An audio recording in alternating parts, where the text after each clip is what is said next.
Well, Kai, police say it's a sad story for both sides, and tonight, the suspect's mother is speaking out.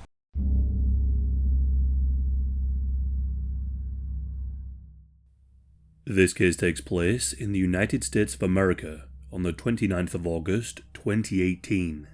Dorothy Mae Neil was an 83-year-old woman who lived in Baltimore. Dorothy was described as a friendly woman and was well respected by her neighbors. Almost everyone in the community knew who she was, and despite her age, she was very independent and outgoing. Although, in hindsight, these neighbors did later say that she could be a little too trusting of others. In August of 2018, neighbors in the area noticed that they hadn't seen Dorothy for a couple of days. She was known to be very active, and she wasn't the type of elderly person to stay indoors all day. They would often see her walking around, going about her day.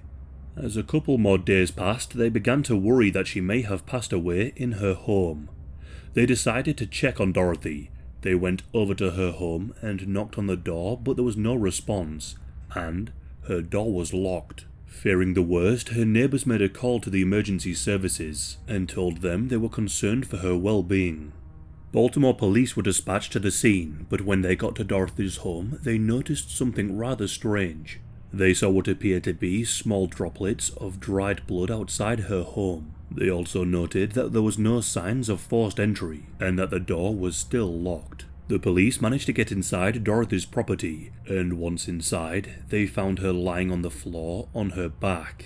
Dorothy was naked, had been badly beaten, and was covered in blood. There was evidence that something incredibly sinister had happened to her. Used condoms were found around her body. The police rushed to her side and found that she was still alive but unresponsive. She was barely clinging on to life.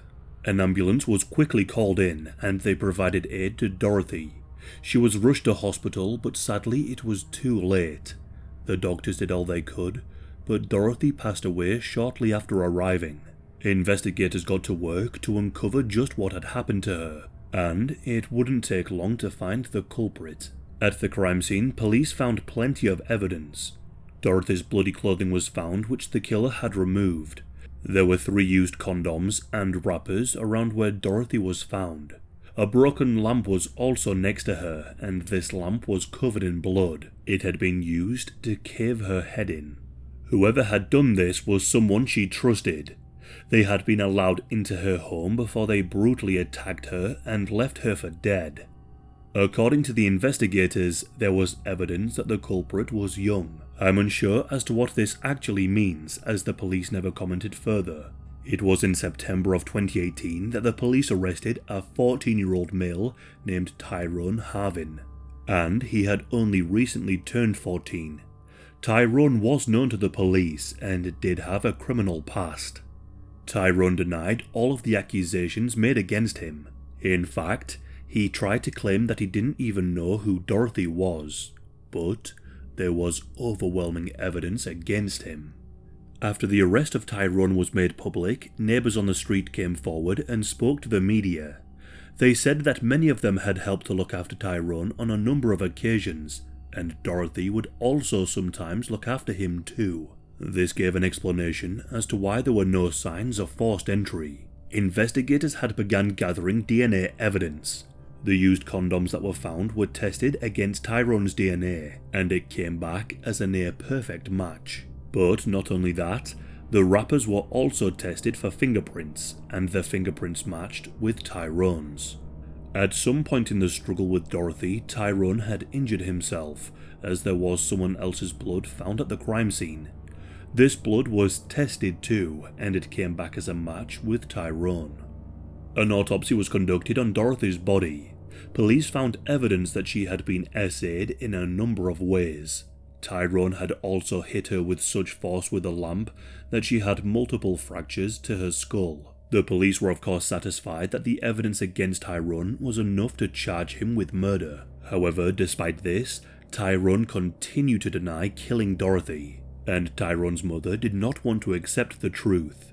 He spoke to his mother on a phone in jail and tried to convince her that he was not responsible for the crime, and even said, "Mummy, I didn't do it." When speaking to the media, his mother described him as a caring young boy and claimed that it doesn't make any sense why he would hurt an elderly lady. Although Tyrone does have a juvenile record that included armed robbery back when he was 13 years old, and from what I can tell, he robbed an elderly woman.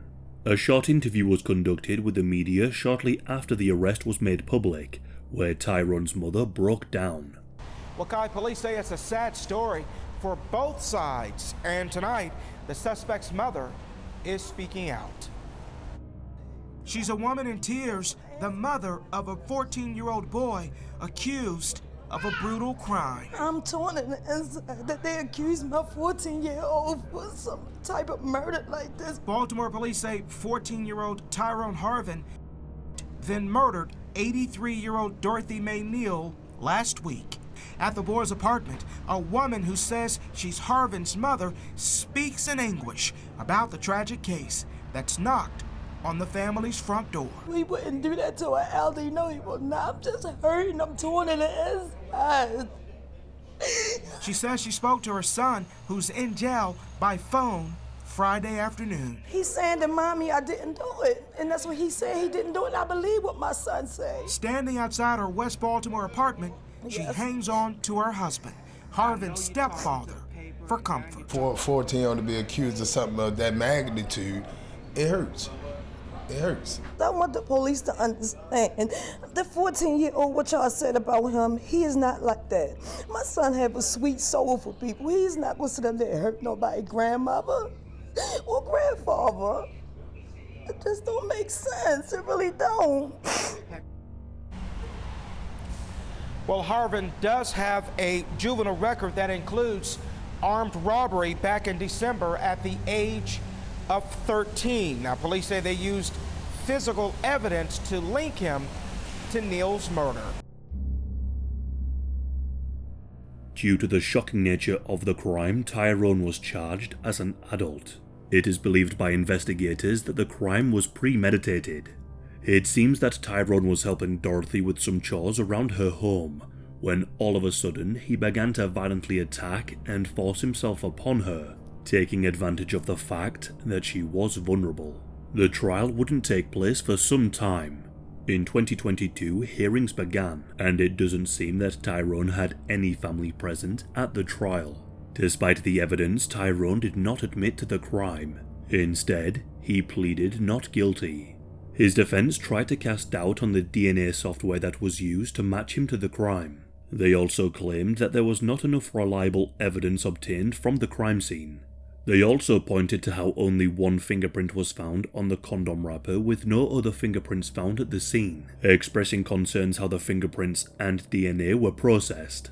The defense attorney continued to say that there was no sperm DNA found in the condom, and that the victim's DNA was not on the clothes. The defense attorney speculated that somebody else could have broken into Dorothy's apartment and used gloves to frame Tyrone. Furthermore, the defense attorney highlighted that Dorothy's front door was locked from the inside, and that the only way to get in and out of the apartment was through the front door. He said Tyrone would need a key to get into the apartment, as there were no keys found at the scene. But in rebuttal, the prosecutor stated that Tyrone would have had enough time to wash his clothes and destroy any evidence linking him to the crime. They also proved that the DNA evidence was processed properly and was accurate enough to prove that Tyrone was the perpetrator. They also pointed out that if somebody else had gone into the scene of the crime with gloves to tamper with the evidence, Tyrone's fingerprints would not have been identifiable and linked to the scene of the crime. Also, the exact same brand of condoms that were found at the scene of the crime were also found in Tyrone's bedroom drawer. The prosecutor also disputed the theory that Tyrone needed a key to get into Dorothy's home, highlighting how he likely knocked on Dorothy's door to ask if she needed any help with her chores before brutally attacking her, and that once the attack was over and Tyrone had left, she could have locked the door so he did not come back before succumbing to her injuries and collapsing. Based on the evidence at the trial and Tyrone's criminal history, the prosecutor stated that he knew the difference between right and wrong. On the 29th of June 2022, aged 18, Tyrone was found guilty. At the sentencing hearing in 2023, he refused to speak, and was sentenced to life in prison. However, the judge also said that she retained the power to modify his sentence and will be monitoring his behaviour in prison. Since his sentencing, Tyrone's defence have pushed for him to be placed in a special prison facility that will help treat his mental health issues, as well as his behavioural deficits. The case of Dorothy is beyond disturbing. For someone so young to do something so unbelievably twisted to a senior citizen is nothing short of horrific. When speaking about the case, the Baltimore Police Department said, "Every homicide is sad and tragic, but when we talk about our vulnerable victims, it just adds another level of tragedy to it. Coming to terms with our youngest homicide defendant to date killing one of our seniors is devastating. It means the loss of 2 lives."